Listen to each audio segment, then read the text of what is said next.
Not fit for office.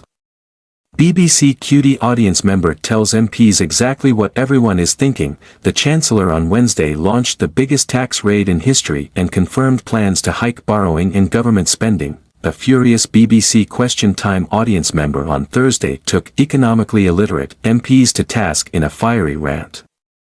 The Chancellor on Wednesday launched the biggest tax raid in history and confirmed hike government spending. Ms. Reeves conceded the £40 billion tax hikes, including £25 billion in employer national insurance contributions, will have consequences as firms shrink wage bills to cope with higher demands from the taxmen. Business leaders warned that hundreds of thousands of jobs will be lost, while economists said the national insurance rise was a tax on working people.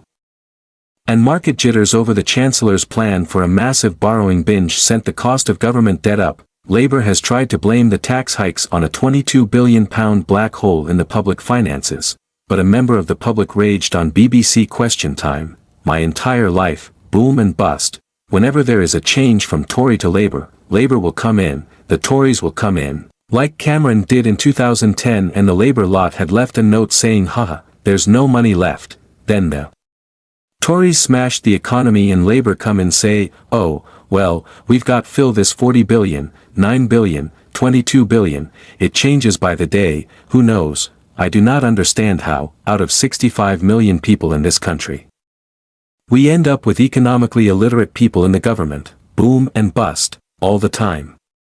You are not fit for office, this is our money. And I'm sick of being asked to pay more and more and more. I feel poorer than I did 15 years ago, pay more and more to get less and less, and with regards to the NHS, you can tip as much money in it as you want. The definition of insanity is doing the same thing over and over and again and expecting a different result.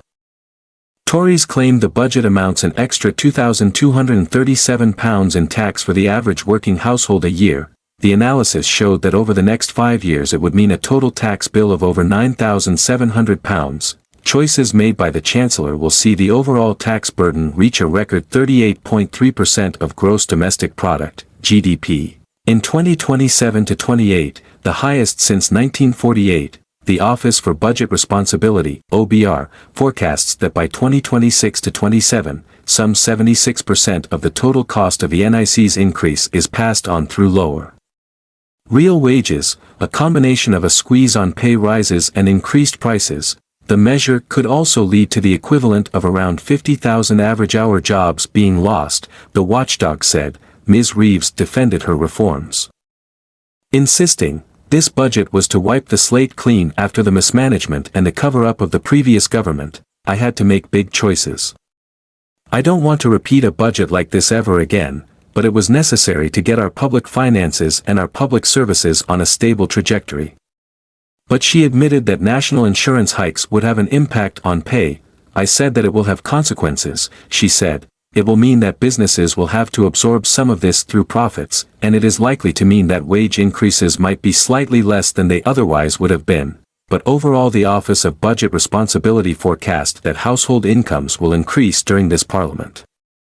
That is a world away from the last parliament, which was the worst parliament ever for living standards. Government borrowing costs hit their highest level in a year while the pound fell by 0.33% against the dollar. Economists warn the government will still need to raise up to another £9 billion after next year to avoid cutting spending on unprotected departments. Although day-to-day spending is set to rise rapidly, it slows down from 2026 to 1.3%.